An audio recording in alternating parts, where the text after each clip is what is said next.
สบายดีพี่น้องสวัสดีค่ะพี่น้องจ้ามื้อนี้ก็มาพบพ่อกับซ่องบอดอนสาวตุกอีกคือเก่าเด้อมื้อนี้ก็ยังบ่ได้ทันเศร้าไข่พี่น้องเอ้ยตายังลอยๆอยู่ตอนนี้ก็ไข่ทั้งบอดอนทั้งสาวตุกเนาะพี่น้องเนาะคนน้อยนะเศร้าไปเป็นที่เรียบร้อยแล้วพี่น้องเนาะยังแต่พ่อกับแม่ยังบ่เศร้าเนาะพี่น้องเนาะมาพี่น้องมามื้อนี้บอดอนมีหยังจะมาอวดนี่แถมนี่เดี๋ยวตุ๊กจะให้พี่น้องเบิ่งแล้วพี่น้องเนาะนี่อันนี้คือเครื่องทำน้ำอุ่นจ้านี่เอ้ยเพิ่นซื้อให้น้องพี่น้องเนาะเอ้ยนางคนสวยซื้อให้น้องๆน้องพี่น้องนี่ซื้อให้คนละหน่วยให้สตุ๊กหน่วยหนึ่งแล้วก็ให้เซาละหน่วยหนึ่งน้องพี่น้องเนาะเป็นรุ่นของรุ่นหยังโตชิบะเป็นรุ่นของโตชิบะจ้านี่เพิ่นมีอุปกรณ์มาให้ครบเลยเนาะพี่น้องเนาะอันนั้นคือหยังอันนั้นอีหยังบัวสายบัวเพิ่นมีให้ครบเลยเนาะพี่น้องเนาะมีสายบัวให้ด้วยนี่เป็นครั้งแรกในชีวิตเด้พี่น้องที่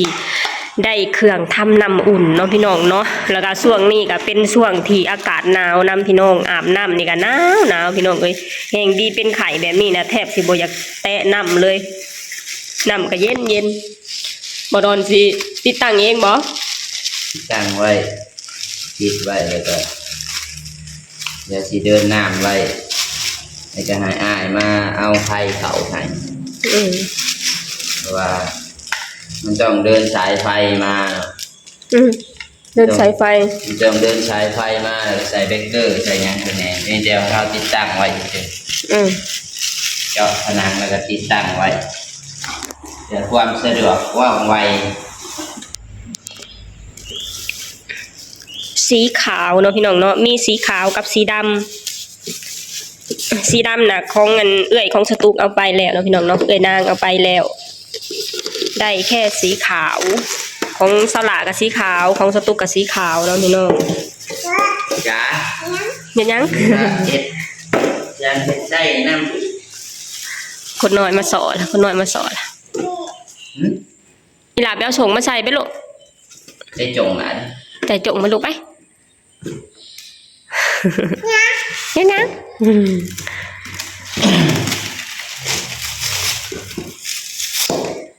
สินค้าไทยไปไกลทั่วโลกออกมาลูกสินค้าไทยคนลาวชอบใส่นะพี่น้องได้ซื้อว่าของไทยอีหยังก็มั่นใจไปหมดเนาะพี่น้องเนาะอยู่ที่บ้านของสตุกน่ะส่วนมากสิเน้นของไทยเนาะพี่น้องเนาะกระเบื้องกับของไทยประตูกับของไทยเครื่องใส่ทุกอย่างของไทยทั้งนั้นเนาะพี่น้องถ้ามาเบิ่งกันว่าบดอนสิติดตั้งได้บ่พี่น้อง ครั้งแรกในชีวิตที่จะได้ติดตั้งเครื่องทำน้ำอุ่นอย่าเฮ็ดลูกอย่าเฮ็ดคนหน่อยคนหน่อยก็สอบไปเอานะครับไปหาสวรรค์กับน้ำดวงจันทร์ได้แล้วสวรรค์มาก่อนพี่น้องครั้งแรกในชีวิตที่บดอนประกอบเครื่องทำน้ำอุ่นเนาะพี่น้องเนาะแล้วก็ครั้งแรกในชีวิตที่ได้มีเครื่องทำน้ำอุ่นเนาะพี่น้องเนาะอยู่ที่บ้านของสตุกนะส่วนมากบ่ค่อยมีเนาะพี่น้องเนาะแต่ว่าสมัยนี้นะก็จะเริ่มเข้ามาทีละหน่อยเนาะพี่น้องเนาะแต่ก่อนนะบ่มีเลยเนาะพี่น้องเนาะคือใส่สมัยก่อนเนาะพี่น้องอาบน้ำก็พากันอาบน้ำอยู่นอกเนาะพี่น้องเนาะลมก็ลมหนาวก็หนาวเนาะพี่น้องเนาะมาสมัยนี้สะดวกสบายทุกอย่างอาบน้ำอยู่ในห้องน้ำก็ติดเทือนเลยเนาะพี่น้องเนาะแต่ก่อนสมัยตอนน้อยๆนี่ไอ้ที่เขาเจ้าว่าโอ่งหรือเองนะพี่น้องอยู่บ้านของสตุกนะเอิ้นว่าเองเนาะพี่น้องเนาะคืออยู่ที่ประเทศไทยเอิ้นว่าโอ่งเนาะพี่น้องคือแบบว่าพากันไปอาบอยู่ในกลางสายลมที่หนาวๆนะพี่น้องจนอยากสะบัดนะพี่น้องตอนยังน้อยเนี่ยโอ้ยแทบจะบ่อยากอาบน้ำแหละพี่น้องมาสมัยนี้ก็บ่อยากอาบคือกันพี่น้องเลยมันหนาวนี่มาสมัยนี้แล้วมาเมื่อนี้ทางเอื้อยก็เพิ่นก็ได้ซื้อเครื่องทำน้ำอุ่นให้กับน้องๆเนาะพี่น้องเนาะให้น้องคนละเครื่องแล้วก็ให้เพิ่นเครื่องนึงเนาะให้สลาเครื่องนึงให้สตุกเครื่องนึงเนาะพี่น้องเนาะสตุกก็ต้องขอบคุณทางเอื้อยคนสวยเนาะพี่น้องเนาะที่ซื้อเครื่องทำน้ำอุ่นให้น้องๆเนาะพี่น้องเนาะเพิ่นคือสิสงสารนั่นแหละพี่น้องเพราะว่าอยู่บ้านก็หนาวเนาะพี่น้องเนาะยังลูกมาเบิ่งว่าดอนประกอบกันพี่น้องขั้นตอนที่1เริ่มจากอะไรก่อนแกะออกกันแกะไอ้ เอาไปอันนั้นมองใดแล้วก็จะแกะเป็น อืม รูจับนัด รู้จับน็อต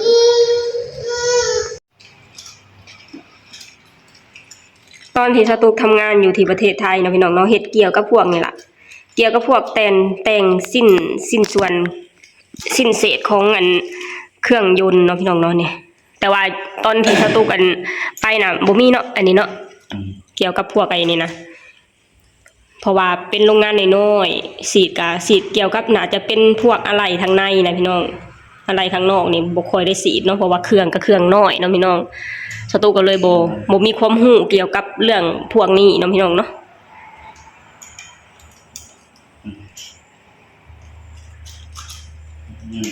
ลง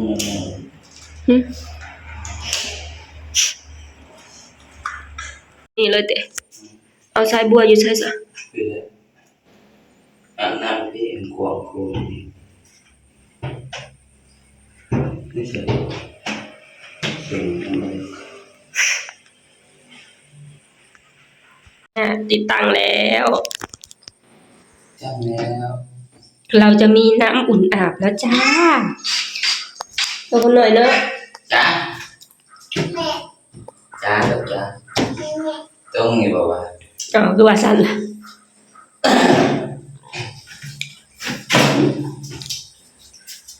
เงียง ต้มอยู่มั้งนี่แล้วแต่ใส่สายบัวเนาะพี่น้องเนาะเราจะมีเครื่องทำน้ำอุ่นอาบแล้วเดี๋ยวเรามาเบิ่งตอนใส่สายบัวกันเนาะพี่น้องวงแต่เฮ้ยสิเปิดได้ปะ ฮะ เครื่องทำน้ำอุ่นนี่นะไม่น่าเครื่องมันนี่ เปิดยังไง เอาขึ้นสูงแท้เปิดได้ปะ กันน้ำสีมากจิตมันเปิดกันสีเปิดไปเลย อ้าวเอาคนเตี้ยนะโมเมนต์คนสูง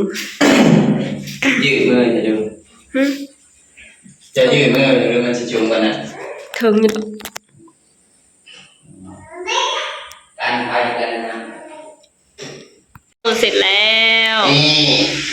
เรียบร้อยเดี๋ยวแต่ต่อน้ำมาจากข้างล่างเนาะแล้วก็มาเข่านี่แล้วก็ต่อไฟแหลมไปเป็นเกลือใหญ่คนนะ เขาต้องซื้อหยังมาใส่เนี่ย เขาก็ต้องชื่อได้พอตอนน้ำตัวนี้ลงไปใส่นะ พอต่อ เนี่ยพอตอนจากตอนนี้ลงไปแช่น้ำแล้วก็ต่อท่อขึ้นมาอีกต้องชื่อพอตองอพอตอน อ๋อโอเคพี่น้องเสร็จสิ้นเรียบร้อยแล้วยังจะซื้อขอต่อแล้วก็สายไฟบอก เนี่ยกระชายไฟสาย เอา ดิน สายไฟมาใส่เนาะพี่น้องเนาะกับสายดินนี่เรามีเครื่องทำน้ำอุ่นอาบกันแล้วจ้าครั้งแรกในชีวิตที่มีเครื่องทำน้ำอุ่นเนาะพี่น้องเนาะต้องขอบคุณทางเอ้ยนางเนาะพี่น้องเนาะที่ฮักและก็เอ็นดูน้องๆเนาะพี่น้องเนาะซื้อเครื่องทำน้ำอุ่นให้น้องๆเนาะพี่น้องเนาะต้องขอบคุณทางเอ้ยเพิ่นเนาะพี่น้องเนาะก็ขอให้ทางเอ้ยเพิ่นนะร่ำๆรวยๆเนาะพี่น้องเนาะแฮงมีอยู่แล้วก็ขอให้มียิ่งขึ้นไปเนาะพี่น้องเนาะให้สมกับทางที่เพิ่นนะฮักและก็เอ็นดูน้องๆให้น้องๆเนาะพี่น้องเนาะโอเคพี่น้องสำหรับคลิปนี้สตุกกะจะขอจบลงเท่านี้ก่อนเด้อฝากให้พี่น้องช่วยกดไลค์กดแชร์กดติดตามให้ช่องเบาดอนสาวตุ๊กแหน่เด้อสบายดีสวัสดีค่ะ